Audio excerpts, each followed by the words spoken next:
یو ښځه او خاوند و ډېر غریبان. بادشاہ او د ملک هغې مشهوره وه د هغه متعلق چې دا بادشاہ چې څوک تحفه ولا یوسي نو ډېر انعام ورکوي. دې ښځې ورته ویل سړیه ته م وله څه یوسه ګوره که څه انعام یې درکړو غریبان. ویل مونږ سره څه دي؟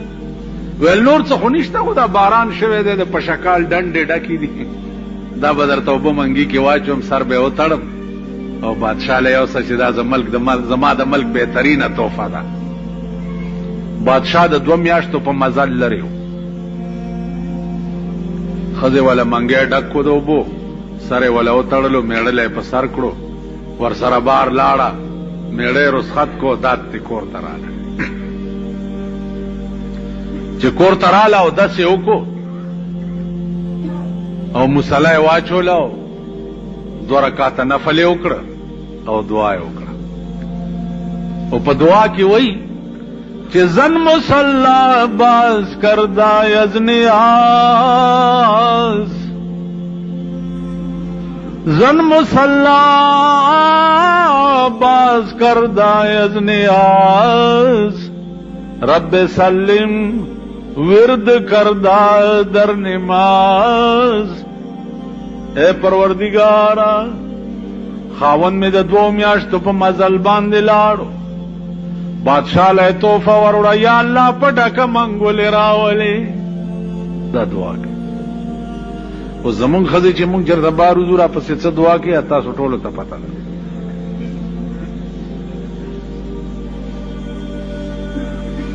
سړی ورسېدو بادشاہ ته درخواست یې وکړو جي یو سړی راغلی دی تحفه یې راوړې. بادشاہ وی رانه یې باسئ څه تحفه یې راوړې ده چې دی ورننوتو منګی په سر دی. هلکه څه دي؟ وی جي اوبه مې راوړي دي ماء الجنه د جنت اوبه مې راوړي. وی د جنت اوبه؟ بادشاہ ورته وی سبحان او خدای دې تعالی اجر درکړي. سړی اعلی ګلاس راوالی. اوس تاسو په ایمان وایئ چې د 2 میاشتې په منګي کې اوبه پراتې چې څنګه څښا بوی به یې کړي. بادشاہ ته وګوره اوس وی دې سړي د جنت اوبه راوړي دي او زر راوړئ چې اوس اول ګلاس بادشاہ دا منګي نه ډک کو په یو سای اوس کړي او وزیرانو ته وی ډمټر کې ډله چې دا د پاکستانیانو غوندې ناستو هغې ته ولوس کوي. اوس چې بادشاہ اوس کې کومې اوبه وزیر به اونس کې چې دا غاښونه پې ماتوي که نه ماتوي نو هغې موس کوي. بادشاہ وایي دې سړي ته چې و سړیه تا خو ډېره لویه مهرباني ستا د دې مهربانۍ خو والله که ما سره څه قیمت شته زه به د دې بدل څنګه خلاصوم چې تا د جنت اوبه د 2 میاشتو په مزل ما ته راوړي دي. خو ځئ هلکه دا سړی بوځئ خزانې ته دغه منګی چې دا اوبه پکې راوړي دا منګی ورته د سرو زرو ډک کړئ. خو د دریای دجله په غاړه هم داسې تیر کوي چې دته پته ولګي چې دلته اوبه دریابونه بیږي او دلته قیمت ستا د اوبو نه قیمت ستا د اخلاص و. تاسو خیال راغی؟ نو د دنیا بادشاهان چې وغواړي نسخه اوبه یې په سرو زرو بدلې کړي که نه؟ خبره کوئ سخه اوبه وې د 2 میاشتو په منګي کې او د دنیا بادشاہ هغه سخه اوبه په سرو زرو بدلې کې نو که قیامت کې د خدای غوندې بادشاہ وغواړي نو د انسان ګناه به په نیکۍ نشي بدلولی. تاسو خیال راغی؟ نو عرض مې داو چې خدای د چا نه راضي شي وای به د ده ګناهونه ولټوئ نو چا ګناهونه ملایکې را پیدا کړي نو به چې دام ورته په نیکۍ بدل کړي. نو زما عزیزانو هلته به سودا چې ده یو په یو به نه یو په لس به نه په دې قرآن ګواه دی چې یوه دانه ورکړي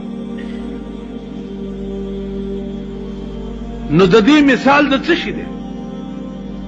د دې مثال د د یو دانې دی چې ته وکرې او هغه اووه وږي وکړي او هر وږي کې سل دانې فی کل سنبلة 100 حبه او بیا والله یضاعف لمن یشاء. الله وی یوازې یو په 200 بنئ چې زما رضا وشي دینه بم زیات نو یو په سوونو یو په زرګونو یو په لکونو یو په اربونو یو په کربونو داسې اجر او ثواب ورکړي. خو لوی مین پوینټ چې پکې دی کوم هغه دا دی چې 24 غنټې به هر سړی ته د خدای رضا لټول پکار 24 غنټې ستا تصور بدای چې خدای هغه کار مې د لاسه کوه چې ته پې راضي شي.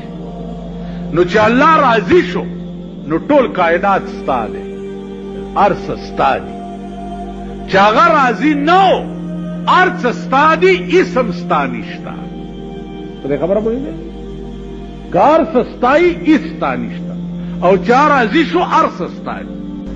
قسم په خدای دی زه خو کله زما ړک ویم داړه مې بوټ نه وځي که نه اوسه پورې به ما وختي الټي کړی خبره نه پوهېږي دا نه ځای پېژني نه ناځای پېژني نه خبره پېژني نه سوال پېژني نه جواب پېژني هر یو سړی یو لندور دی. عزیزانو خدای ته ګورئ لږ سوچ وکئ لږ فکر وکئ.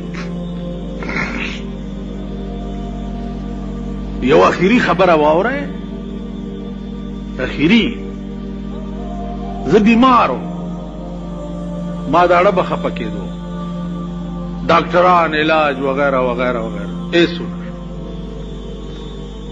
چې ایسو نشو یو بوډای ښځه راله ما ته وی بچیه دا په تا څه چل دی مالې زما ړه خفه کېږي او د ډاکټرانو علاج باندې یې سم نه کېږي. نو هغې وی غوچیه غوږ کېده چې زه د علاج وکړم بوډای ښځه وه خدای دې وبخي. ما ته ویل بچیه زړګي له ډاډ ورکه په خپله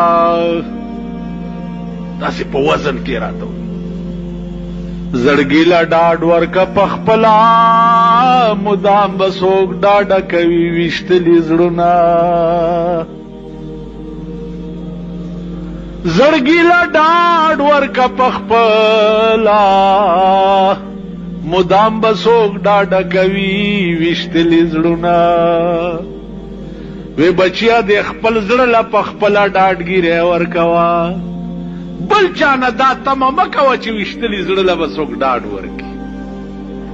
بس اوچت پاڅېدم مور مې وه نیا مې ورته څه چل دی بچیه مال زه ټیک شم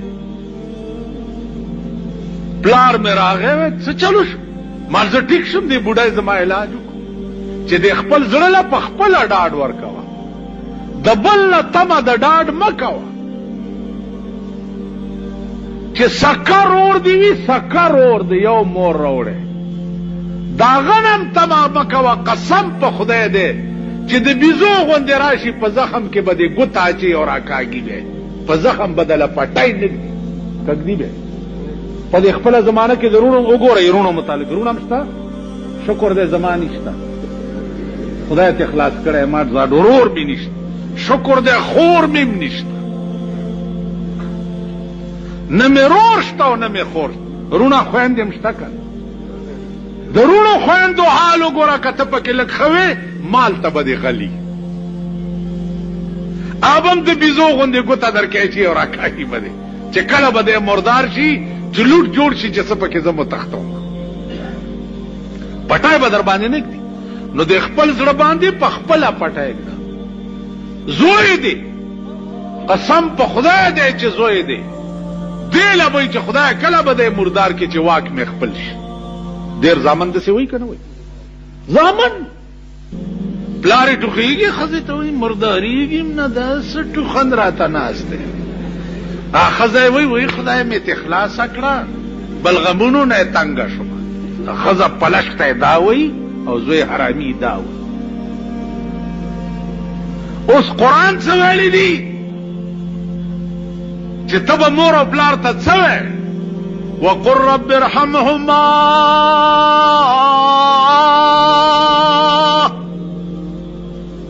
وقل رب ارحمهما كما ربياني صغيرا. اے اللہ زما په مور او پلار داسې رحم وکي لکه زه چې ورکوټه ما پر رحم لویا ولما. قرآن خدا ویلي او مونږ څه نو د دې وجه نه عزیزانو د خپل ګریوان کې په خپله سوچ بل سوچ والا څوک پاتې نه دی او نستا پویولو والا څوک پاتې هر سړی لوټې نه خپاره. نو الله دې توفیق راکړي چې مونږ کې خپله ماده د سوچ پیدا شي. څه سوچ سړی کې د سړیتوب او د شرافت په دې تبلیغي جماعت کې راځي. تبلیغیانو ډله دا داسې ده چې د سوچ ماده پکې پیدا شي، خبر اورېدو اهلیت پکې پیدا شي. تاسو وګورئ اوس تاسو د ځان ته وګورئ چې ما ته ناستې زما خبرې اورئ او تبلیغي ډلې مرکز ته ورشئ چې بیان کیږي د هغې ناستې ته وګوره چې ورته ناست چې ورته ناستې نو ټول اندامونه هغه ته متوجه کړي چې د پیغمبر کلام بیانېږي او د خدای کلام بیان.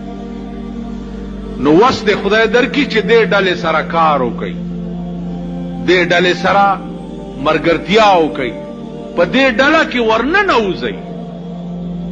دا نورې ټولې ډلې ګوره ګپ دی، فضول دی، بکواس دی، د بنده اسره ده پکې. دا واحده ډله ده چې د خدای اسره ده پکې. زه خپل عملی طور صحت میں داسې دی چې عملی خدمت پکې نشم کولی، لیکن ایمان مې دا دی چې د سړي سان او شوکت د مسلمان کېدل واحد په دغه ډله کې کیږي.